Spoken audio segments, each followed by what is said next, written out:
Olá, pessoas que nos escutam, sejam muito bem-vindas ao Tal Podcast, ponto de encontro para conversas sem guião, onde cabem todas as histórias que queremos conhecer, muito além de notas curriculares e apresentações biográficas. Eu sou a Paula Cardoso. Eu sou a Georgina Angélica. E juntas criamos este espaço de ligações humanas porque acreditamos que, sejam quais forem as nossas diferenças, ao partilharmos vivências, aproximamo-nos.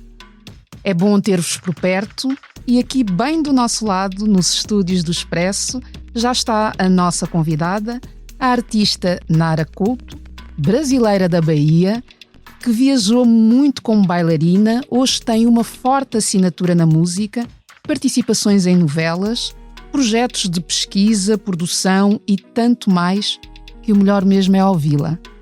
Olá, Nara, bem-vinda. Linda e preta, conforme cantas num tema que se tornou uma referência para tantas meninas e mulheres negras como nós.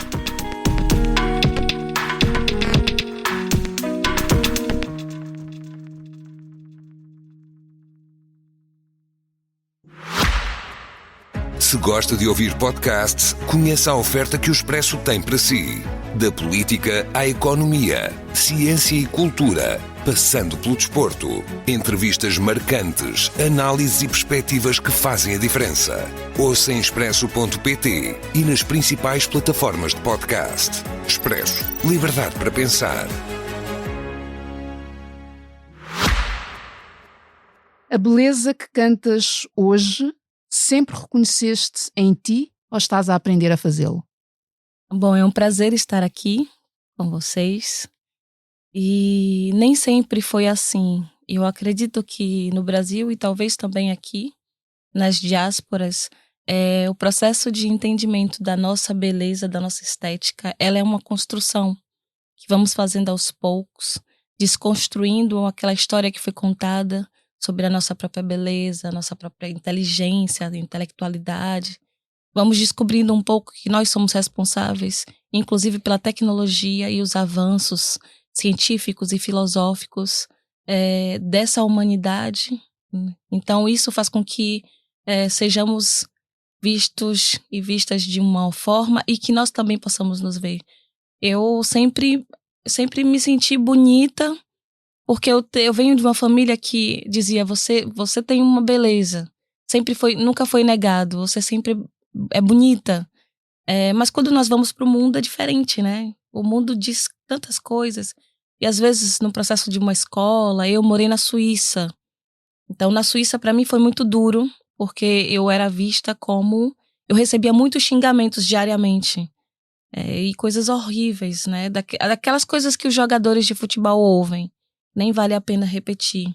E quando eu voltei para o Brasil, eu tive esse entendimento, ainda não tinha esse entendimento totalmente, mas eu via que eu era vista no lugar um pouco mais sexual. Então era desejada, mas não era vista com a beleza que eu achava.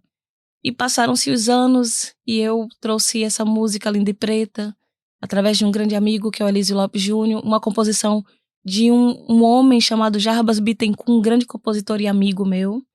E quando eu fui gravar o clipe, eu tinha acabado de me iniciar no culto no Candomblé, que é uma religião afro-brasileira, uma junção de tantos povos e tantas etnias que ficaram no Brasil no processo de escravização, e o Candomblé surgiu para preservar a cultura dessa África que nós não tivemos a oportunidade de conhecer.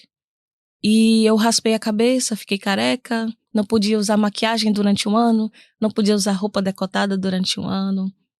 Não podia ir para as festas, não podia nada. Que é um processo de reiniciação mesmo, espiritual. E foi nesse momento que eu olhei e disse, olhei para mim, olhei minha bochecha, meu nariz, minha boca, meus olhos. Hoje eu estou na moda. Minha boca está na moda. O meu corpo está na moda. Mas quando isso aconteceu, eu não estava tão na moda assim. E aí eu me olhei no espelho e disse, nossa, eu nunca tinha me visto dessa forma. Com essa beleza de olhar e dizer, essa estética é bonita, porque a estética que é apresentada é sempre uma estética branca e como um modelo único. E quando eu fui ver que eu também era esse modelo de beleza. Fiquei muito feliz com isso. Posteriormente fui chamada para ser modelo e fiquei impressionada porque foi a primeira vez que eu fui chamada para ser só fotografada pela minha beleza. Não tinha outro motivo. Então, acredito que com os avanços, as redes sociais, as revistas, a televisão, o audiovisual, tem uma potência de mostrar essa diversidade de beleza e conseguimos enxergar nós não só em pessoas negras ou pessoas brancas, mas pessoas amarelas, pessoas vermelhas, as indígenas.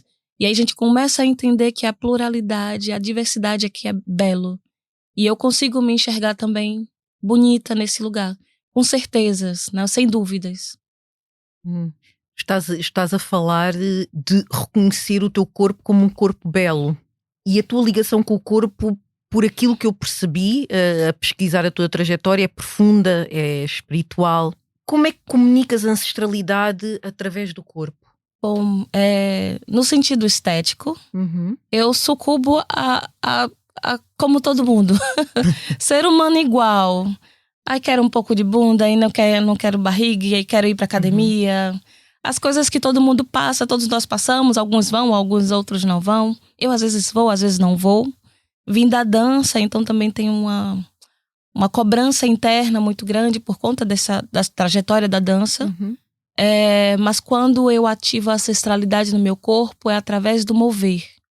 É através da dança. A dança que me fez chegar onde eu cheguei hoje. Foi a dança que me fez sentir que eu precisava fazer uma aula de canto. Na minha família não tem profissionais cantores. Na minha família é uma família de bailarinos. E eu simplesmente sentia que eu precisava. Eu sempre digo que foi Ori, minha cabeça, né? Meu Ori acordou e disse, vai fazer aula de canto. Porque anos depois eu fui realmente trabalhar com música. Então é uma coisa que foi através do mover. Recentemente eu fiz constelação familiar. Já somos três com esta experiência. Eu fui fazer constelação familiar e foi muito interessante, porque eu fui constelar a parte feminina da minha família. Eu queria falar um pouco dessas mulheres da minha família, que é menos resolvido do que a parte masculina. A parte masculina, a ancestralidade masculina, ela é mais resolvida mesmo com as complexidades terrenas. Espiritualmente é mais resolvida e eu queria ter mais aproximação. Pois bem, fiz a constelação, mas a primeira coisa que entrou na constelação foi a dança.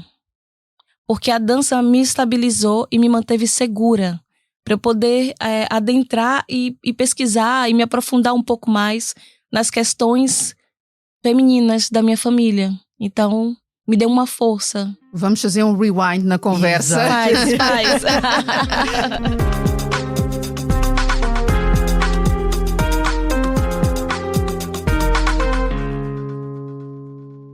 Quem nos está a ouvir e nunca ouviu falar de constelações familiares, do que é que se trata? Olha, eu tô adentrando agora. Sei pouco. Mas eu sei... Olha, se quiseres falar, é melhor. Porque eu já fiz, mas eu tenho sérias críticas sobre a constelação. Eu acabei fazendo constelação porque eu fui fazer com uma mulher negra que tinha uma pesquisa que passou... Que foi atrás ou foi antes da pessoa que é responsável pelo mundo conhecer a constelação familiar. Que eu acho que é uma visão bem ocidental do que é. A interpretação do que é a constelação familiar, talvez nós nunca saberemos, porque nós viemos, pelo menos no Brasil, somos de uma outra cultura. Somos uma cultura que foi embasada através do catolicismo, de crenças do pecado e tudo mais, e colonizada. Nós somos um país colonizado. Então, assim, fui fazer constelação, mas sabendo também que são visões e visões e visões. E cada vez que eu me aproximo do continente africano, desses meus amigos e irmãos, eu entendo e que eu estou bem distante disso. Então eu não sei se ele conseguiu traduzir, mas por favor, fala. É o Bert Hellinger. É o Bert Hellinger que estás a referir, que é um alemão, mas atenção, que constelações familiares, constelações sistémicas, vêm de uma base de observação na África do Sul. Exatamente, mas ele é uma pessoa que eu, enfim, não estou a falar mal, mas respeito. Mas ainda é um cara, é um homem alemão, que não vive lá. Então, certas coisas não podem, talvez não façam sentido para ele, como também não fazem sentido para mim. Então, eu não sei se ele conseguiu traduzir exatamente como é. Mas eu quis experimentar através desse olhar, dessa busca, porque no Brasil estamos sempre em busca de voltar para casa. Mesmo quando nós não sabemos que casa é essa. Nós estamos sempre, na comida, na religião, né? Viajando, indo pro continente africano, fazendo teste de DNA para poder... Agora um amigo meu está indo a Guiné-Bissau, porque ele descobriu que ele faz parte da etnia de um outro grande amigo nosso que é artista, e ele está indo lá para ter esse contato com o povo dele. Como para nós foi uma ruptura muito grande, então também estamos nesse processo de busca. Então eu fui na constelação, mas tenho esse olhar. Mas é interessante, estás a trazer as constelações, tendo em conta essa tua relação com o movimento. Sim. Porque é dessa forma que eu me relaciono com o processo, porque estamos aqui a falar de um processo terapêutico ou de uma ferramenta que apoia processos terapêuticos. Eu se calhar gosto mais de ver desta forma, porque não é a terapia em si, não é uma ferramenta, e depois cada um retira aquilo que conseguir do processo, mas que vive muito deste ponto de partida, que é todos estamos ligados, não é? Todos somos energia, e de que forma é que essa energia se manifesta em determinado momento com determinada proposta. No teu caso, tu levaste a tua linhagem feminina para constelar. E porquê que o fizeste? Eu sempre fico nessa busca da nossa cura, de lugares que nós nunca vimos e nem sabemos o porquê estamos nos curando, né? É uma grande ferida. E fui nessa busca. E foi muito interessante, porque na constelação, na verdade, era o meu olhar que estava ali. Então, tudo que foi colocado foi eu. A pessoa que estava conduzindo, ela só estava me conduzindo, mas tudo foi colocado a partir do meu olhar. Por isso que a dança entrou, e eu fui posicionando, né, aonde cada membro da minha família estava. E depois ela me trouxe uma reflexão. Nós nem fizemos o segundo momento. Eu ainda estou processando, tem meses. Eu ainda estou processando, estou vivendo. E assim, para falar no processo terapêutico, eu faço diversos processos. Primeiro, eu sempre me reúno com mulheres. Eu sempre converso com mulheres, com as minhas amigas. Sempre nós conversamos, filosofamos sobre a vida, sobre as nossas dores, sobre as nossas alegrias. Nós nos fortalecemos. Mesmo quando é algo que talvez eu não gostaria de compartilhar, porque às vezes sabemos que quando o caminho não está certo, não compartilhamos com as nossas amigas. Eu compartilho para que elas sim possam criticar e possam dizer, isso está no caminho certo, isso eu acho que não. Então eu me curo muito através das minhas amigas. Também me curo, eu vou no psicólogo, na psicóloga também, uma mulher negra, para poder entender o que eu estou sentindo, para poder traduzir um pouco, né, do que eu estou vivendo, para que ela olhe para mim e ela também se reconheça. E faço outros processos. Eu medito muito, rezo sempre, todos os dias. Então eu fico sempre em um processo de... Eu sou uma mulher canceriana. Somos duas, já nos encontramos aí, não é? Exatamente. Muita então é uma busca de entender, se entender o mundo, entender o outro. Para mim, as pessoas nem sempre estão erradas. Existe um motivo. Se eu as quero perto ou não, já é uma outra coisa. Mas existe um porquê. Para mim, o bem e o mal é muito católico. Essa pessoa é má, essa pessoa é ruim. Tem pessoas extremamente. Mas tem uma construção para ela chegar até ali. E eu gosto de entender o outro. Eu gosto de entender o outro. A dança, por aquilo que eu estou a escutar, a dança surge aqui como uma ferramenta de cura para ti. Sempre. Desde que eu comecei. Eu comecei a dançar há mais de 25 anos. E ontem, portanto, não é? Começaste ontem.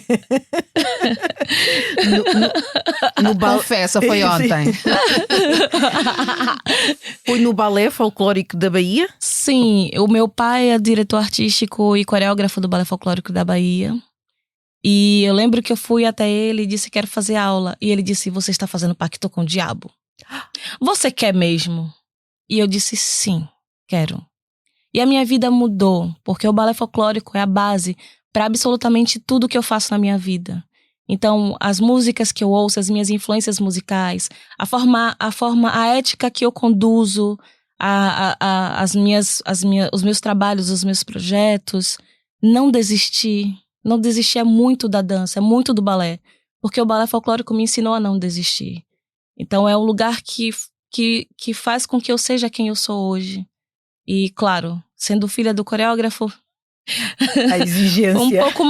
foi um pouco mais. Mas tive esse grande prazer de poder ser formada, não só dentro, mas fora de casa, pelo meu pai, uma parte da minha família.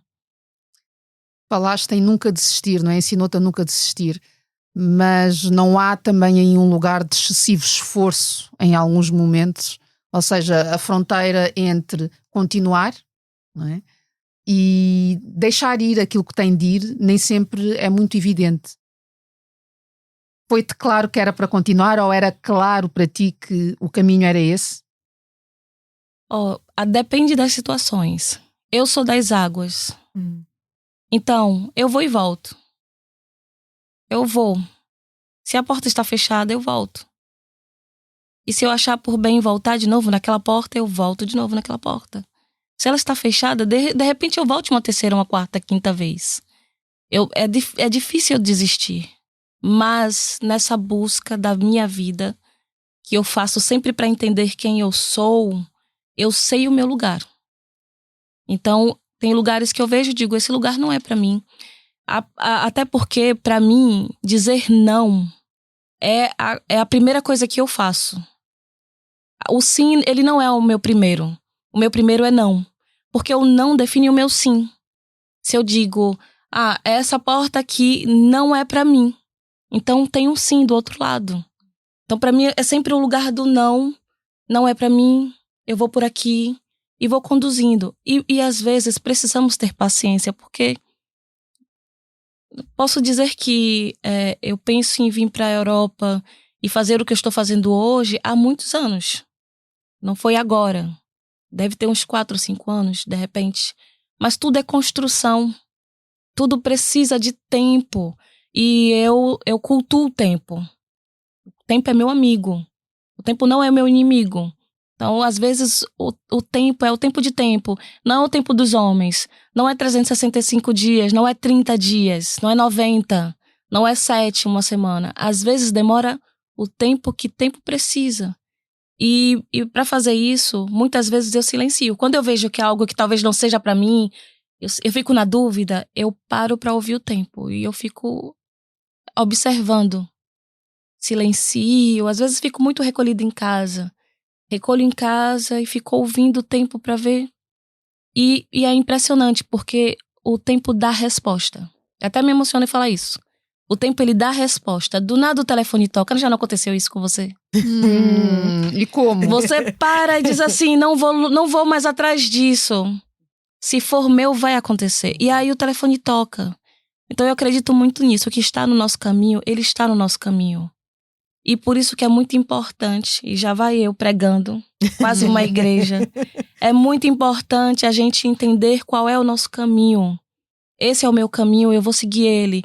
Esse caminho aqui pode parecer com o caminho do outro, mas esse é o meu caminho também. E eu não preciso olhar o que é que o outro está fazendo, se o outro está avançando, se o outro está tendo o sucesso que eu gostaria, se o outro tem algo que de repente eu desejo. Talvez nem eu nem deseje. Mas por conta, inclusive, das redes sociais e das mídias, enfim, parece que a gente quer uma coisa que o outro tem, mas não é nosso. Então, a busca pelo nosso é muito importante, porque aí vai se alinhando. É uma combinação de coisas. Então, o que é nosso, como diz no Brasil, o que é do homem, o bicho não come, e da mulher também. O bicho não come, o que é seu vai acontecer. Se eu estiver alinhada comigo mesma, se eu estiver com minha mente e os meus pés alinhados comigo mesmo, eu vou chegar lá. E se não for no tempo certo, vai acontecer. E não é uma pregação de fé apenas pela fé. Isso quer dizer que é uma das coisas que eu falo muito na minha vivência. Quando eu fiz agora domingo aqui em Lisboa e vou fazer domingo em Porto. Eu falo que se eu tô vendo que esse caminho não é pra mim, ou não está dando, e eu desejo ele, e eu acredito no fundo do meu coração que esse lugar é meu, eu vou recuar, eu vou silenciar e eu vou pra estratégia. Eu não vou pra casa lamentar. Eu vou pra casa entender como estrategicamente, como eu posso me organizar para adquirir isso. Sabe? Como eu faço? Como eu faço para poder avançar com a força? Eu lembro, para encerrar assim, essa parte, eu lembro que eu estava, há muitos anos atrás, eu moro hoje em São Paulo. E é uma cidade que me ouve mais a minha música do que a minha cidade, Salvador. As duas ouvem muito parecidas, mas São Paulo está na frente. E eu não nasci em São Paulo, nasci em Salvador. Mas eu lembro que há muitos anos atrás eu fui em São Paulo. Quando eu cheguei lá, eu entendi que talvez, se eu ficasse para mostrar minha música, eu cantaria em um barzinho. Eu cantaria em lugares que talvez não seria bom para mim, porque eu sei aonde está o meu lugar. E aonde a minha arte mora. A minha arte não mora em um bar. E eu adoro os artistas de bar, adoro os artistas de rua. O que eu estou a dizer é que o trabalho que eu faço precisa de um espaço específico para existir. É aonde a minha potência vibra. Eu sabia disso. E eu voltei para Salvador. Passei 1 ano em Salvador. Me organizei, produzi um EP. E quando tudo estava produzido, aí sim eu fui para São Paulo. Eu me organizei, eu preparei, porque se esse lugar precisava de um material, no meu caso, né, que é artista, cantora, eu fui preparar, me preparei e voltei. E voltei com força. Mas para isso eu precisei entender que eu precisava recuar. São Paulo era o meu lugar naquele momento? Não. Eu não estava preparada. Precisava me preparar. Me preparei e voltei. Ai, que força. É muito poderoso aquilo que tu estás a dizer. Já falaste várias expressões. Falaste da dança, falaste do canto. Aqui eu também estou curiosa para perceber como é que nasce uma música para ti, Nara. É a palavra que vem primeiro? O corpo que sente antes? Como é que nasce? Bom, logo no início eu não era compositora. Apesar de... logo no início eu escrevi uma canção e eu guardei, porque eu achava que não era capaz. E um spoiler é que já vou gravar agora essa canção. E recentemente chamei a Cadi pra cantar junto comigo. E ela vai cantar. E eu tô muito feliz também. Quem? Vamos... A Cadi? A Cadi! Já foi na nossa primeira convidada. temporada. Na primeira temporada do Talk Podcast. E nós gostamos muito da Cadi. Ela foi muito generosa. E numa altura que nós nem nome ainda tínhamos para o podcast. Não tínhamos nome, ainda não tínhamos grafismo, não tínhamos nada. Nem sei se é assim que se diz, mas enfim. Não tínhamos identidade visual. E é isso, exatamente. Porque ainda não tínhamos nome, não dava para avançar grande coisa. Mas o que tu partilhaste logo no início da nossa conversa sobre esta questão da sororidade, não é? De mulheres que se apoiam, a Cadi foi tudo isso para nós. Pois foi. Ela é uma princesa. Mesmo. A primeira vez que eu vi a Cadi, eu olhei e disse: é uma princesa que está entre nós. Exatamente. Estou toda arrepiada. E ela esteve comigo recentemente lá na Bahia. Fizemos o 2 de fevereiro. Ela participou de um festival que eu faço, que é um festival das energias das águas. Então nós ficamos juntas durante um dia todo, um grupo grande. E foi muito bonito tê-la. E vai ser muito bonito e importante tê-la nessa canção que foi a minha primeira. Mas eu sempre tenho muitas referências. Antes eu tinha um medo, agora é só um cuidado de sempre avançar olhando para trás. Eu sempre canto composições de artistas que eu tenho uma grande admiração. O Seu Mateus Aleluia é que é a minha família, me considera como uma filha. E para mim, não faz sentido eu avançar sem eu estar sempre reverenciando quem veio antes de mim. Isso é um compromisso. Então eu sempre estou a fazer assim. Então sempre cantei as músicas de Seu Mateus Aleluia, do Jarbas, e sempre fui buscando o que eu sentia. O que batia em mim, eu trazia para o meu repertório. A Lura, foi uma das primeiras composições, a Cesária. Sempre cantei.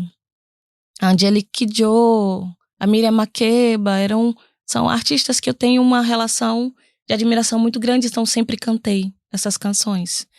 E veio a pandemia. Eu já tinha um álbum que já estava guardado, que era Ori, que eu lancei o ano passado. E quando veio a pandemia, eu senti que estávamos todos muito machucados.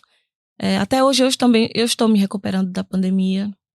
Estou me recuperando das perdas. Talvez nunca me recupere, porque eu acho que as partidas físicas, nós somos humanos, por mais espiritualizados que nós fôssemos ou somos, é difícil quando alguém muito próximo parte. Então, eu acredito que talvez eu só acalme um pouco mais, mas não, a recuperação sobre isso é sempre uma ausência. E no meio da pandemia eu entendi que eu queria falar sobre amor. Então, o que eu fiz foi ler o livro da Bell Hooks. Não! Tudo sobre amor. Ah! Bem, este é o momento em que se mostra o livro, não é? Que é a nossa bússola aqui. Uma das nossas bússolas. Exatamente. Pois eu li e para mim foi muito incrível, porque eu lia e eu dizia, isso faz sentido. Eu penso assim. Eu estava conversando com a Bell Hooks. Nossa, isso combina. E depois fiquei um pouco revoltada, porque esse livro já existe há 20 anos e chegou no Brasil há uns 3 anos atrás, 3, 4 anos atrás. Então eu disse, nossa, 20 anos que eu podia ler isso. A minha adolescência seria muito mais fácil se eu tivesse lido Tudo sobre Amor. E li, pra mim é sobre sentir, sobre cores. E eu chamei o produtor musical, eu morava perto do mar. Não podíamos ficar na areia na pandemia, mas podíamos entrar no mar. Então chamei ele, colocamos aquelas minhocas, eu não sei como se chama aqui em Portugal, de isopor que você fica boiando. Agora não me recordo. Não lembro. Esferovite, isopor é esferovite. Agora, o que tu estás a descrever, não faço ideia o que seja. Eles usam na hidroginástica, que você coloca e você fica flutuando. Já sei o que é. Então eu chamei, peguei 2 pra mim e pra ele, fomos pro mar e ficamos falando sobre o álbum dentro do mar, conversando dentro do mar. Então foi um álbum que eu falei sobre amor. Inclusive o amor da perda, que é aquele amor que você sente. Nunca cantei essa música, tentei uma vez só e não consegui, mas está gravada lá. E se chama Saudade. E pra mim vai muito nesse lugar. E lembro também que no meio da pandemia, eu tava na casa de uma amiga e ela disse, Linda e Preta é um hino, Linda e Preta é tão potente, precisa falar sobre uma nova canção, precisa escrever uma canção. E eu lembrei sobre a minha retintez, que aqui em Portugal e em Guiné-Bissau, com certeza, não sou tão vista como retinta. No Brasil eu sou a mais escura da minha família.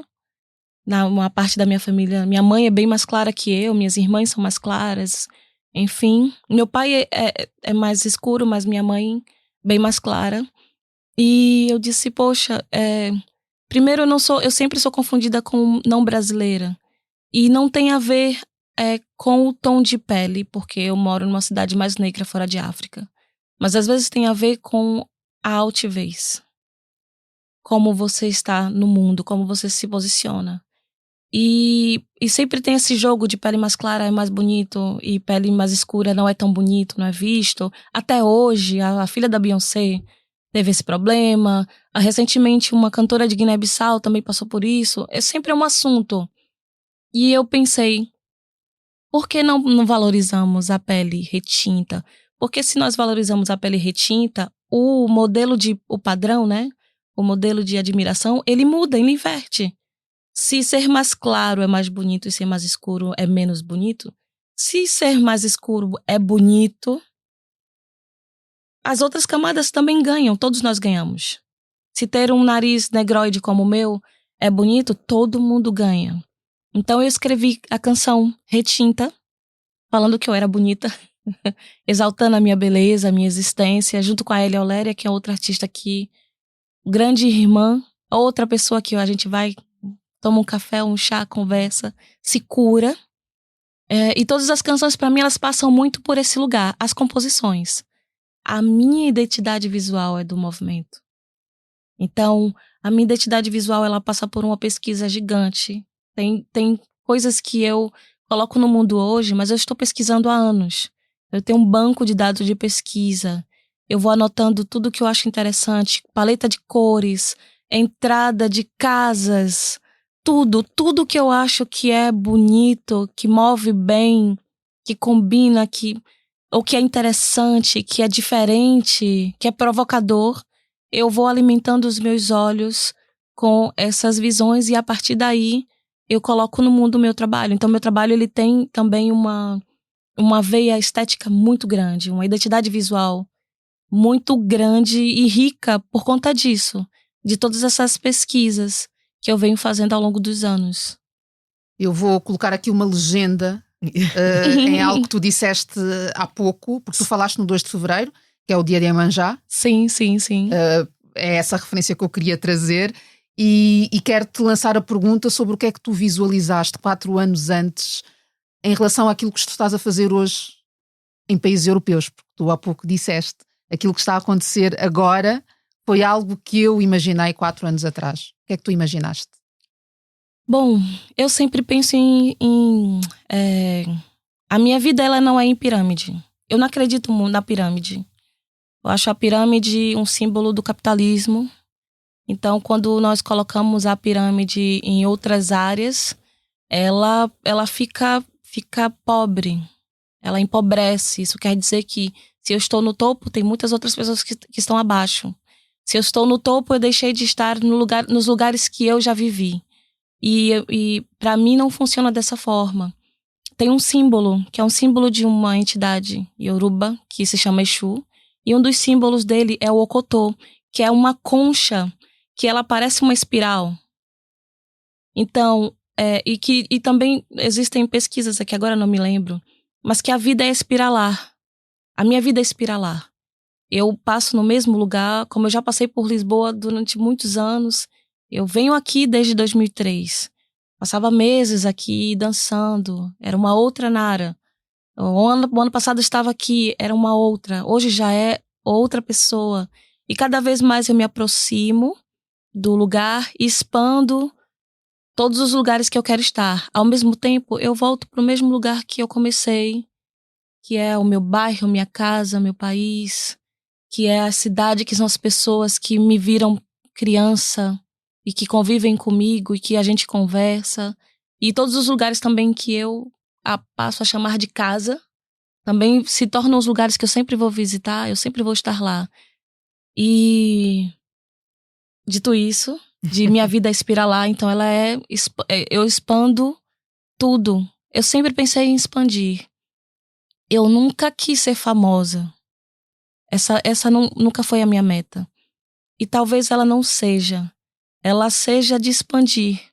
Eu me sinto um instrumento e eu sou uma pessoa que ouviu muito dos mais velhos, que fez muita coisa, que viveu muita coisa e eu posso passar. Mas eu sou só um fio condutor, eu não sou não me coloco nesse lugar. E hoje, pensando em indústria musical, em arte, as coisas levam tempo. Claro que nós sabemos que tem, às vezes, uma pessoa que viraliza.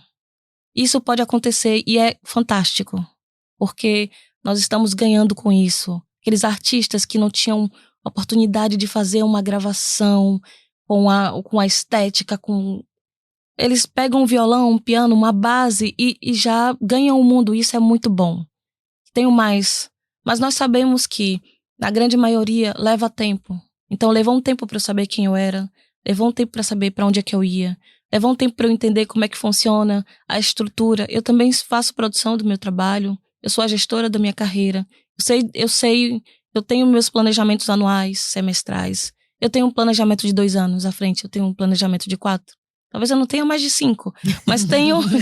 Mas eu sei para onde eu quero estar e como fazer isso. Mas para isso é trabalho. E é trabalho duro. É entender que precisa de tempo. Muitas vezes na dança chega uma pessoa muito talentosa e você olha e diz: nossa, esse vai ser um bailarino, uma bailarina incrível. Mas está verde. Precisa fazer muitas aulas. precisa aprender para depois estar no palco e realmente colocar o talento. Então, acredito que hoje eu esteja começando o que eu pensei, mas para isso, muitas portas fechadas, muitos não agora, muitos talvez não vai dar certo. E aí até entender isso é uma junção de muitas coisas, acreditar em si, entender da indústria, entender como funciona, colocar um trabalho no mundo, é muita coisa. E estou satisfeita com o meu caminho. Ainda não cheguei. Não? Não. Ainda não. Mas eu gosto da trajetória. A trajetória é tão sagrada quanto o destino. Eu não sei qual é o meu destino, mas a minha trajetória é sagrada. E eu faço dela sagrada todos os dias. Pra não me perder. Ui.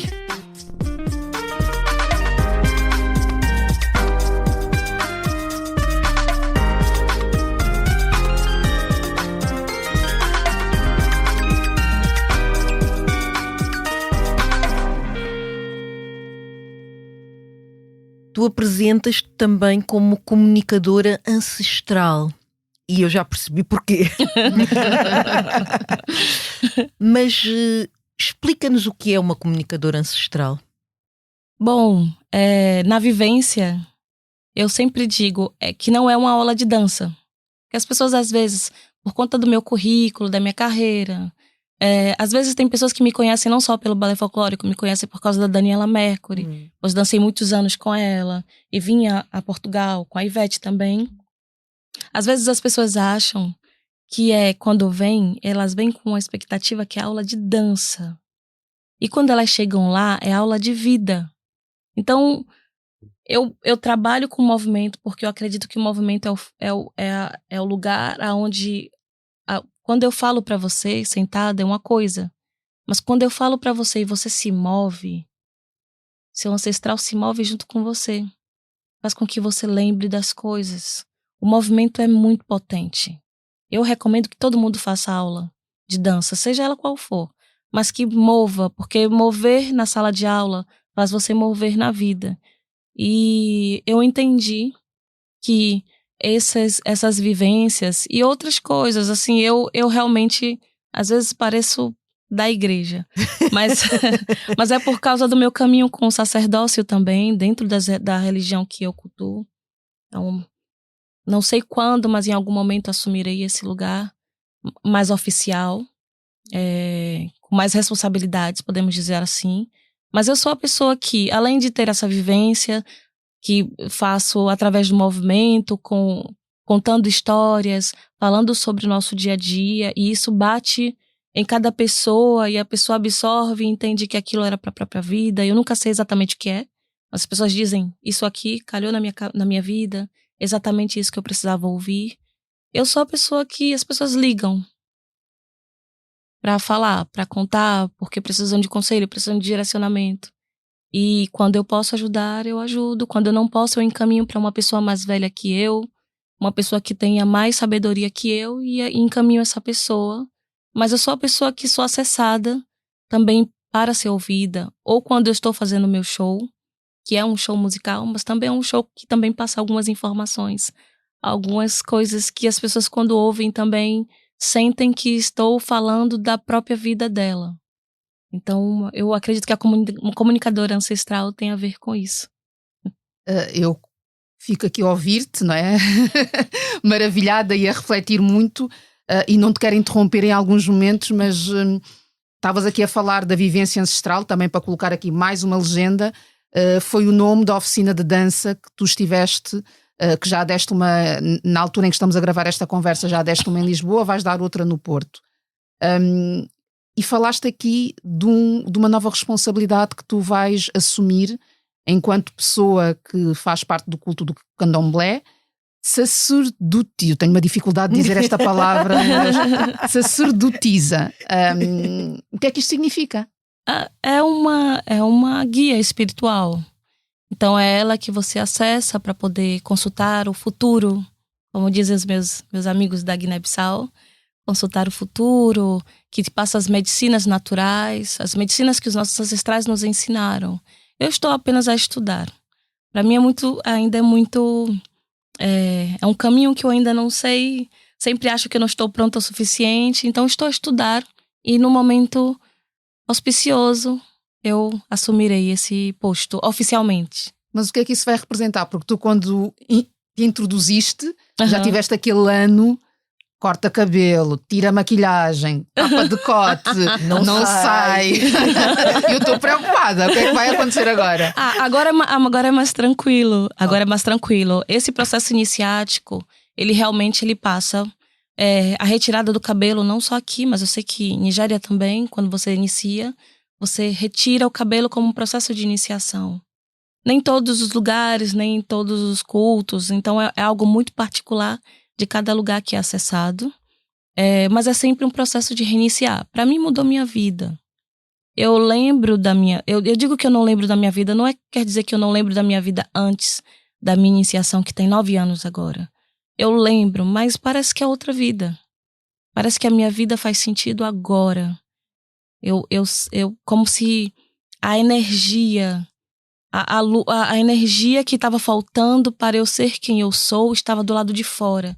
E depois que eu fiz meu processo iniciático, essa luz entrou e agora está em equilíbrio. E a partir disso, eu estou sempre em processo, em crescimento, mas a partir dessa energia que está aqui, dessa força que está aqui. Não tem forças do lado de fora, tem forças dentro de mim e que me conduzem para a minha vida. Eu não sei o que vai acontecer. Mas vais continuar a cantar. Sim. A minha preocupação era Sim. essa. E a dançar. Sim. Apenas continuarei tudo. E por isso também que para mim é uma questão sempre de entender, porque esse lugar é um lugar que eu ainda acho que precisa muito de debate dentro da sociedade. As mulheres negras, elas são vistas sempre no lugar de caridade, elas estão sempre prontas para ajudar. Não precisa nem agradecer, ou estão sempre disponíveis, e eu não me vejo desse lugar, que a sociedade, pelo menos no Brasil, coloca dessa mãe. Não, ela está sempre a ajudar. Então, são muitas... eu estou falando sobre isso há anos. Eu ligo para os meus mais velhos e desabafo, converso um pouco, trocamos, e estou tentando entender um pouco mais também sobre esse caminho, mas não, a arte já é um sacerdócio, a música já é um sacerdócio que eu faço na vivência, já é um sacerdócio, e como eu falei, para mim não é título nem nada, é eu ser só esse fio condutor, porque eu não sei nada, tudo que sei foram porque outras pessoas mais velhas sabiam, então eu estou passando a sabedoria dos mais velhos que eu ouvi, e não criou de mim. Eu sou apenas uma passagem, uma pessoa que está ali transportando a informação em um outro formato, de repente, mas eu só estou transportando. E aí cada um também vai transportar da forma que puder e como quiser. Nara, o que é que te faz rir e o que é que te faz chorar? Rir. Eu sou muito palhaça. Então eu dou risada à toa. Eu dou risada à toa, eu gosto muito descontraída. Estar com os meus amigos eu gosto muito. Me faz feliz. Tem lugares que me fazem feliz e me fazem rir. Minha terra, Boipeba, que é uma ilha na Bahia também que eu amo. Cachoeira, a primeira cidade do Brasil. Agora Guiné, me sinto feliz e me faz rir. E o que me faz chorar... Chorar de tristeza ou chorar de emoção? Não, fico na dúvida, porque... O que te surgir? A lágrima, ela é também um lugar de desabafo. Ela é um lugar de desaguar e de entender. Eu ressignifiquei a lágrima na minha vida. Nesse processo, né, nesse processo de crescimento. Porque antes eu era uma pessoa muito reativa. Eu falava atrás. Eu brigava junto. E aí depois eu fui entendendo como processar a dor. Então eu processo a dor um pouco diferente. E às vezes eu choro, mas eu choro porque eu preciso chorar. Então eu paro e choro. E desaguo. E deixo a dor passar. Parece que dói mais, mas depois disso, eu volto tão mais forte, tão mais potente do que eu guardar a lágrima, do que eu segurar e de repente ser tão reativa quanto quanto a raiva, o ódio, a agressão que me causou. Às vezes eu só preciso chorar, sentir a dor, deixar ela passar, porque ela vai passar, sempre passa. E depois eu continuo a minha vida. Então, a lágrima... O choro pra mim é isso. Quando eu sinto algo, quando algo me magoa, às vezes eu levo um tempo, eu preciso processar, depois eu entendo que eu preciso chorar e sigo minha vida. Mas eu acho que talvez ingratidão, isso me causa tristeza. Eu sou uma pessoa que, eticamente, eu sou muito do lugar da gratidão. Então, quando isso não acontece, eu fico triste. Mas talvez eu não chore. Talvez eu só chore quando eu sinto que alguma coisa me magoou tão profundamente que eu preciso chorar para que a dor ela passe, porque eu sou uma mulher das águas e não existe força maior do que as águas. A água ela molda até a pedra. A água transforma a pedra naquelas areias que estão no mar. Então é uma força gigante e é a força que a maioria das pessoas tem, porque grande parte de nós somos feitos de água. A dureza, a água parada interna faz com que nós adoeçamos. Então, se você deságua, passa. Se você retém, você fica doente. Então, para mim, a lágrima ela vem no seu lugar. Sou bastante sensível, mas também processo. Tem coisas que não chegam, tem coisas que chegam. E tu estás aqui à nossa frente e aquilo que eu vejo eu vejo muita força. Vejo também muito enraizamento, pés muito, muito enraizados. E uma das tuas músicas, eu estava a ouvir enquanto vinha aqui para o estúdio, e eu pensei nesta pergunta: como é que fazemos para acreditar no nosso axé? Mas primeiro contextualizar o que significa axé. Axé é a força vital e também uma expressão. Axé quer dizer que assim seja. Quando falamos axé, que assim seja. Vai ter prosperidade na vida. Axé, que assim seja. E axé é uma força, é uma energia. Eu gosto muito desse texto que é da Carla Cotirene, que é a nossa filósofa maior, uma mulher retinta baiana, afrontosa, bela, expansiva, com um vocabulário rico, nossa intelectual. E esse texto para mim é muito rico porque eu visito esse texto há muitos anos. E eu lembro bem que alguém me ligou uma vez e disse: tua amiga não te chamou para fazer esse projeto. E aí eu mandei esse texto para ela. Porque eu acredito na minha força e no meu caminho. E para você acreditar na sua própria força, no seu próprio caminho, você precisa saber quem você é. Precisa se despir do que a sociedade construiu e precisa entender quem você é, quem é seu pai, sua mãe, sua avó. De bom ou ruim, precisa saber quem é. Precisa saber quem é você naquele momento e precisa saber para onde você quer ir. E aí, a partir disso, não tem como. Assim, isso parece uma receita de bolo, que não é. Mas não tem como não. Porque quando você sabe quem você é, quem são seus pais, meu pai foi fulano de tal, fez isso e isso. Pode ser imprestável. Meu pai foi isso, me abandonou. Meu pai... Mas por que seu pai te abandonou? Porque ele foi assim, ele não teve amor do pai dele, da mãe dele. Por que meu avô... E você vai entendendo quem você é, ao mesmo tempo que você vai avançando, vai se curando dessas dores que não são nossas. Essas ausências, principalmente nós que passamos pelo processo de escravização, nós temos dores que nós nem sabemos de onde é que vem. Às vezes uma vontade de chorar, de onde é que está vindo essa dor? Porque nem sempre temos respostas. Estavas ali a falar sobre o pai que pode ser imprestável, mas que depois tem um motivo, mas nós muitas das vezes não conseguimos chegar a essa informação. Não conseguimos, e aí nós não conseguimos quebrar o ciclo. Então precisamos quebrar o ciclo. Para isso tem que quebrar o ciclo das dores, porque não tem como avançar com essas dores todas. É muito pesado pra gente avançar. Então acreditar no seu axé é isso, é acreditar em você. Acreditar nesse círculo que está em volta. Acreditar na potência que nós somos capazes. Principalmente assim, quem não tem útero também, mas quem tem útero tem uma força forte.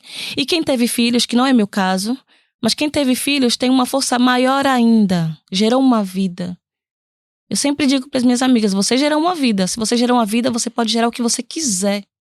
Qualquer coisa que uma mulher que pariu, ela tem uma energia. Estamos falando muito específico. Não estou dizendo que quem não gerou, né? No meu caso, ou quem não tem útero não possa ter essa energia. Terão outras.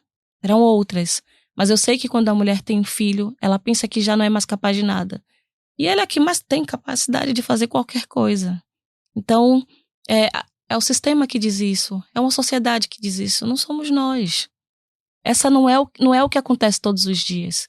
Quando uma mulher tem um filho, mesmo sozinha, ela está construindo uma empresa. A gente nem sabe como é que ela conseguiu essa empresa. Ela tem força. E a força é dela, não é de ninguém. Então é acreditar no próprio axé sobre isso. É você acreditar em você. E saber quem você é e para onde você está indo. Agora tu como... Aliás, toda esta conversa e tem estado... A mãe aqui presente manifestou-se.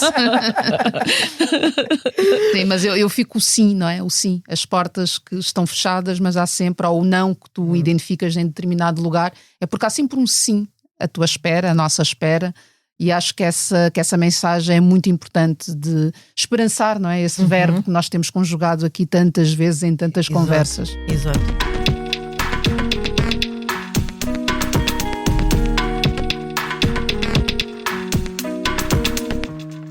Também já na reta final.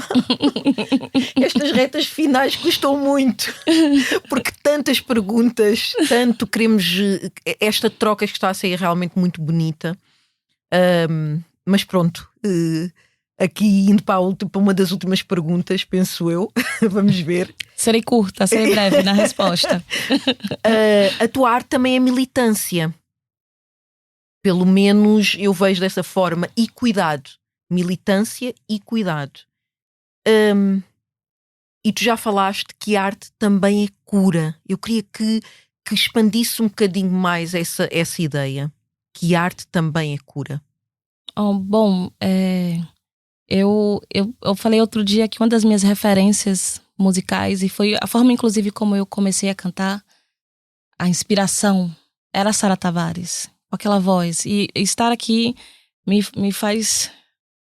Mexe muito comigo estar aqui em Portugal e lembrar que ela não está mais entre nós fisicamente, não vamos ouvir novas composições. É difícil. Chorei muito. E eu acredito no amor. Então, enquanto muitos que estavam ao meu redor estavam militando, falando sobre briga, revolução, raiva, e eu estava falando sobre amor. Porque eu acredito que o amor é um ato revolucionário. Por isso que quando eu li a Bell Hooks, disse, nossa, é isso, afetividade como ética no trabalho. Não quer dizer que eu vou abraçar e beijar o meu colega, mas eu vou ter ética afetuosa, eu vou ter um olhar para com ele. E faço isso no meu campo de trabalho. Então, para mim, é muito nesse lugar. E eu não lembro da outra pergunta. Se a arte, para expandir sobre a arte e a cura, mas antes de responderes ou de continuares a tua fala, tu falaste da Sara Tavares e falaste da Cadi, e é interessante porque hoje celebra-se o Dia da Mulher Cabo-Verdiana. Então achei muito, muito interessante porque falaste das duas. Para expandir esta ideia de que a arte é cura. A arte é absolutamente cura. Eu tive essa prova agora. Estava na Guiné-Bissau e tive um contato muito próximo com os netos de Bandim. E eles estavam me contando a história do bairro, né? Tem o mercado de Bandim, que é o maior mercado de Guiné-Bissau, e estavam falando sobre o processo de perdas das famílias através de... Enfim, tem uma história muito triste nessa parte, e muitos ficaram órfãos. Ou não tinha, ou uma família toda dizimada, uma parte dessa família. E os netos de Bandim, eles vieram no processo de revitalização.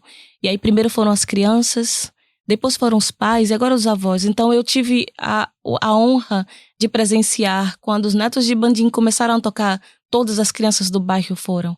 As crianças sabem cantar e elas sabem dançar. Os netos de Bandim têm uma... Podemos dizer que um projeto, uma programação de que essas crianças, esses adolescentes, eles têm alguns acordos aqui também em Portugal, e esses alunos vêm para cá a estudar. Eles expandem. E tudo isso através da dança, do teatro e da música. Então é muito bonito ver um projeto tão potente quanto os Netos de Bandim em um bairro fazendo essa transformação, não só para as crianças e adolescentes, mas para os jovens, para os homens, mulheres e as pessoas mais velhas também. Então, a arte cura sempre.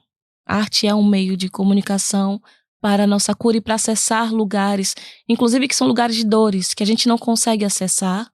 E a arte vem e nos emociona, nos faz chorar, nos faz pensar na vida. Então eu acredito na arte nesse lugar de verdade, todos os dias. Aliás, hoje também é o Dia Mundial do Teatro. É verdade. 27 de março. Exatamente, 27 de março. Nara, muito, mas muito obrigada por esta conversa profunda, por esta conversa generosa. E o tal podcast é sobre escutar o que realmente importa. E hoje trouxeste sabedoria, trouxeste ritmo e memória viva. Trouxeste muita memória viva. Tanto, Paula, grata pela ancestralidade que trouxeste também contigo, por todas estas partilhas, pelas reflexões e pela tua arte. Porque tem sido um gosto enorme ouvir uma série de músicas que estão disponíveis, portanto, nas plataformas digitais. Alguns vídeos que também podemos ver das tuas criações no YouTube. Por isso, grata, e espero que continues a manifestar tudo aquilo que estás a planear para a tua vida.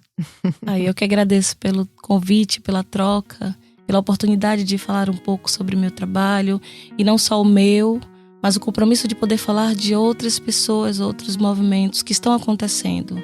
Estamos juntos, né? Estamos juntos. Mesmo. Este episódio tem sonoplastia de Salomé Rita, fotografia de José Fernandes, capa de Tiago Pereira Santos e música original de Pedro Bernardino e Wilson Twice. A coordenação é de Joana Beleza e Yuri Lopes Pereira e direção de João Vieira Pereira. Eu sou a Georgina Angélica. Eu sou a Paula Cardoso. E voltamos na próxima semana. Até lá, sigam-nos nas redes sociais e subscrevam a nossa newsletter.